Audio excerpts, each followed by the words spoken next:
Hoje vamos falar então sobre a humanidade real. Humanidade real. Duas palavras. Vamos falar primeiro sobre humanidade. Falando de maneira bem simplista, humanidade é o conjunto de humanos, conjunto de pessoas. E esse conjunto de pessoas envolve toda a complexidade que faz parte de cada indivíduo. Cada um de nós é composto por várias contradições. Estamos num estágio evolutivo que não somos nem bons nem maus em sua maioria.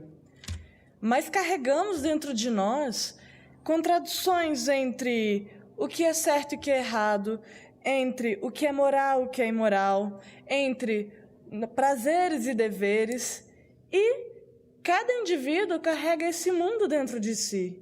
E o conjunto desses indivíduos formam uma coletividade, formam uma sociedade, convivem entre si, formando essa humanidade. Mas ainda podemos falar de humanidade sobre óticas científicas. Podemos falar sobre a humanidade em termos antropológicos, em termos sociais, em termos psicológicos. Mas Emmanuel quis falar sobre a humanidade real, a que é a de verdade. E qual seria essa humanidade de verdade? A humanidade real sobre a qual Emmanuel fala é aquela que Jesus veio anunciar. No capítulo 2 do Evangelho, Meu reino não é deste mundo, Pilatos pergunta para Jesus, Tu és o rei dos judeus? E é justamente o nome desse capítulo que Jesus responde, Meu reino não é desse mundo. Meu reino não é desse mundo. Se meu reino fosse desse mundo, minha gente teria combatido para impedir que eu caísse nas mãos dos judeus. Mas meu reino não é aqui. Então, essa humanidade real não é a que vivemos hoje em termos de vida eterna. Estamos num estágio, estamos vivendo um momento de aprendizado para que possamos nos qualificar para sermos um indivíduo que pertencerá a essa humanidade real. Jesus determinou um modelo que devemos seguir para estarmos aptos a fazer parte desse conjunto de indivíduos dessa humanidade real. Afinal, Jesus aqui esteve com algum objetivo. Se ainda não alcançamos esse estágio de humanidade real, então qual foi o objetivo de Jesus vir à Terra? Ele veio nos ensinar. Ele veio nos ensinar pela teoria e pela prática o que devemos fazer para alcançar esse estágio. E o capítulo 17 do Evangelho, Sede Perfeitos, é um tutorial para quando tivermos alguma dúvida, quando tivermos algum receio, quando não soubermos como agir em determinada situação. Aqui tem um tutorial descrito com bastante detalhes, como é a conduta moral dessa pessoa de bem, desse homem real que faz, esse indivíduo real que faz parte dessa humanidade real. Quando Jesus fala sobre as características da perfeição, né, ele diz, sede perfeitos, como vosso Pai Celestial é perfeito. E a primeira frase desse capítulo do Evangelho, do Sede Perfeitos, é, amai os vossos inimigos, fazei o bem àqueles que vos odeiam e orai por aqueles que vos perseguem e caluniam. Eu, particularmente, quando leio isso, penso, é difícil. É algo que está no patamar que ainda é muito complicado, muito difícil de me visualizar com tamanha grandeza moral. Mas aí Jesus deixa ainda, aliás, os Espíritos, através de Jesus, deixam para nós esse tutorial maravilhoso contido nesse capítulo, que é o homem de bem. Nesse trecho, está detalhado o que precisamos fazer para alcançar essas características morais de amar a esse ponto, de conseguirmos amar inimigos, fazer o bem a quem nos odeiam e orar para quem nos persegue e nos caluniam. Nesse item, o homem de bem, Jesus diz: o verdadeiro homem de bem é aquele que pratica a lei de justiça, amor e caridade em sua maior pureza, que é aquele que faz ao outro tudo o que queria que fizesse por ele. E aqui tem mais uma série de informações que sempre que passarmos por uma situação difícil ou passarmos por uma situação feliz, também devemos saber como nos portar perante isso. Numa situação difícil, temos que lembrar de não alimentarmos sentimentos de revolta, de não alimentarmos sentimentos de ódio, a não alimentarmos sentimentos de ira. E em situações de felicidade, temos também que nos lembrar de não sermos egoístas, não pensarmos apenas no nosso bem. Temos que lembrar de espalhar cada vez mais esse sentimento de alegria, de felicidade que nos foi proporcionado naquele momento. E aqui, com palavras de muita sabedoria, os Espíritos colocam isso para nós, né, pelos ensinamentos de Jesus. Mas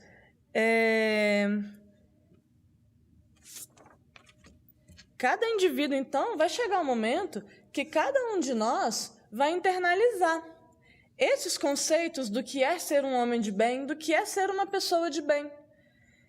Nesse dia, nós teremos um conjunto de pessoas com esse sentimento dentro de si que formarão uma coletividade do bem. Quando estivermos nesse patamar, aí sim, teremos atingido essa humanidade real, que assim chama Emmanuel, né? Constantemente, nós clamamos, nós repetimos o quanto nós desejamos que essa humanidade real venha até nós. Quando fazemos a oração do Pai Nosso, nos primeiros versos está lá: venha a nós o vosso reino. E que reino é esse? Do que Jesus estava falando? Desse reino que não é deste mundo, desse reino de pessoas que têm essa característica, esse padrão de homem de bem. E ainda diz, um pouquinho no verso seguinte, diz que seja feita a vossa vontade, que seja feita a vontade de Deus. E qual é a vontade de Deus, né? A vontade de Deus é basicamente que sigamos o exemplo de Jesus. Jesus veio até aqui com esse propósito. Deixou, então, esse conhecimento teórico que foi disseminado para nós através do Evangelho segundo o Espiritismo, pelos espíritos que vieram e ditaram a Kardec todo esse tutorial do que devemos fazer, e através da Bíblia, através dos evangelistas, através de pessoas que dedicaram sua vida a difundir o ideal de Jesus, como Paulo de Tarso, que é alguém que, através do amor de Jesus, teve sua vida totalmente renovada, e a partir desse dia em que sentiu essa renovação dentro de si, viveu com esse ideal de espalhar a palavra de Jesus, de pregar, de ensinar ao próximo aquilo que fez tão bem a ele, aquilo que pôde modificar a vida dele, e ele foi atrás dessa modificação para cada um que pudesse ouvi-lo. Então, aqui a gente não fala só em questão de caridade. A gente está falando em questão de conduta moral, como eu reajo perante o mundo, qual é a minha visão, o que se espera de mim. A caridade é o processo de externalização, mas o que eu sinto, como eu visualizo, né? E aqui nesse capítulo do Homem de Bem, isso é muito claro. Como eu devo me sentir, como eu devo me portar perante o mundo. Porque se eu não sou uma pessoa que está em sintonia com esses ensinamentos, se eu não consigo senti-los dentro de mim, eu não consigo externalizá-los. Então, isso é um processo evolutivo, é um processo de aliado, teoria e prática. Vamos estudando, vamos compreendendo e vamos aplicando, até o ponto que a gente faça tudo isso de forma natural. No livro do Fonte Viva, no trecho de hoje, né, Humanidade Real, Emmanuel coloca o seguinte trecho. Jesus achava-se diante da morte. Terminava uma semana de terríveis flagelações. Traído, não se rebelara. Preso, exercera a paciência. Humilhado, não se entregou à revolta. Escarnecido, desculpara. Açoitado, olvidou, esqueceu a ofensa. Injustiçado, não se defendeu. Sentenciado ao martírio, soube perdoar. Então, nesse momento, Jesus mostra essa grandeza moral. Na situação mais adversa possível, preso, degradado fisicamente, machucado, torturado, em situação que consideramos de humilhação. O que ele fez? Ele não se rebelou. Ele manteve-se pacífico. Não se sentiu ofendido. Teve paciência. Desculpou. Essas são características que Jesus, além de ensinar a seus discípulos, deixou esse exemplo maior, de na situação mais adversa possível, ele agir exatamente conforme aquilo que ele disse e nos deixar esse exemplo grandioso de o que se deve fazer, não importa a situação. E Emmanuel continua. Mas, exibindo diante do povo, Pilatos não afirma, eis aqui o condenado, eis a vítima. Ele não chama Jesus de condenado, ele não chama Jesus de vítima. Pilatos afirma somente, eis o homem. Isso denota o respeito que Pilatos tinha por Jesus.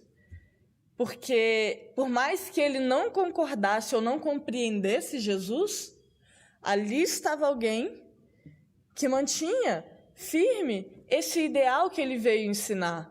Jesus foi posto à prova da maneira mais dolorosa possível. Esperava-se que Jesus fraquejasse. Esperava-se que Jesus, naquele momento, contradissesse aquilo que ele tanto pregou. Pessoas morreram em nome disso. E se esperava que Jesus tivesse um momento de fraqueza para dizer, viu, ele não é tudo isso, mas ele não fez. Nesse momento, ele reafirma com todas as suas atitudes aquilo que ele pregou durante toda a sua vida. E aí Emmanuel continua. Aparentemente vencido, o mestre surgia em plena grandeza espiritual, revelando o mais alto padrão de dignidade humana. E aí o Evangelho já coloca, né? Aqueles que se... Exatamente a palavra não me vem à mente, mas aquele que se rebaixa serão exaltados, aqueles que se humilharem serão exaltados. E é isso que Jesus deixa aqui muito claro, porque isso que nós chamamos de humilhação, na verdade são provas pelas quais passamos para testar se como está a nossa condição de indivíduo, como está o nosso estágio de pessoa de bem. Estamos aptos para ingressar essa humanidade real? Essa humanidade real, na verdade, é um mundo de felicidade. Estamos num momento transitório e ela é real. Quando a gente fala em real, nós temos duas concepções possíveis. Ela é real porque ela é de verdade. Essa que a gente vive agora é transitória. A de verdade, afinal, nossa vida é eterna, a que viveremos não se sabe como que isso funciona, mas por toda a eternidade, é essa humanidade que Jesus veio nos anunciar. Então, em termos de oposição, essa aqui não é real? Não é dessa forma também, não é que essa não seja real, mas essa vai passar. Essa é um estágio de provação, de ensinamento, para que possamos adquirir cada um desses caracteres do homem de bem. Quando individualmente evoluímos e conseguimos internalizar e compreender e agir como homem de bem, nós servimos também de exemplo àquele que convive conosco.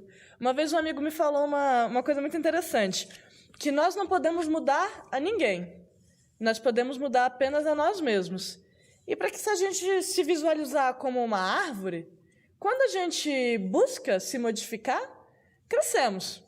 Como uma árvore bonita, que vai ter uma copa alta, frondosa, com folhas, frutos. E quando a gente olha para baixo, percebe que em volta de nós cresceu uma grama bonita, cresceu uma pequena vegetação, porque a gente semeia. Através da nossa própria modificação, a gente semeia. A gente, através do nosso exemplo, muitas vezes a gente nem sabe, mas uma pequena atitude foi exemplo para alguém. E isso é uma sementinha que é plantada. Então, a gente se modificando individualmente, estamos contribuindo para essa coletividade. E quando temos a oportunidade de estender a mão a alguém para colocar em prática essa humanidade e fazer o bem, estamos ainda mais estendendo essa possibilidade de alcançar logo esse reino que tanto pedimos, né, quando rezamos o Pai Nosso, que dizemos, venha a nós o vosso reino. E esse reino vai chegar. Estamos em processo de transição, saindo do momento de expiação para chegar no momento de regeneração. E quem sabe não, e com certeza em algum momento chegaremos à existência de mundo feliz aqui na Terra. Evoluímos coletivamente. Então, Emmanuel afirma, somente nas linhas morais do Cristo é que atingiremos a humanidade real. Então, Jesus é um homem, uma pessoa, um ser que já é gabaritado e que faz parte dessa humanidade real. Mas ele veio até a Terra, que não está ainda preparada para vivenciar esse momento, e ele veio como indivíduo, um só. Uma só pessoa não forma uma humanidade, né? Uma coletividade de indivíduos. Então, o que ele veio fazer aqui? Ele veio ensinar a cada um de nós, porque ele quer cada um de nós do seu lado.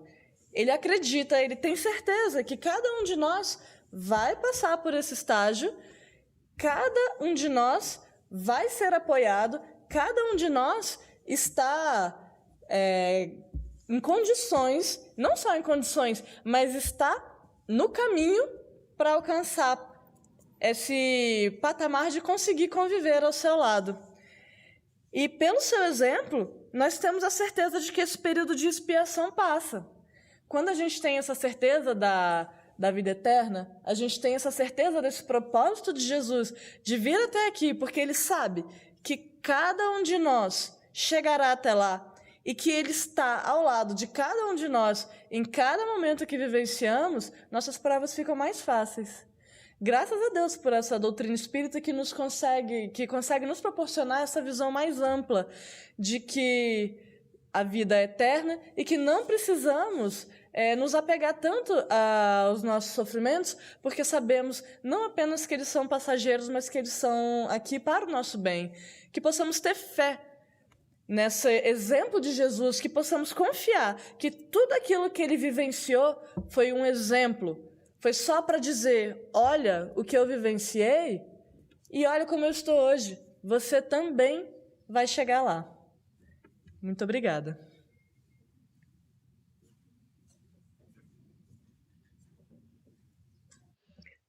Muito obrigada, Isabela, por compartilhar conosco.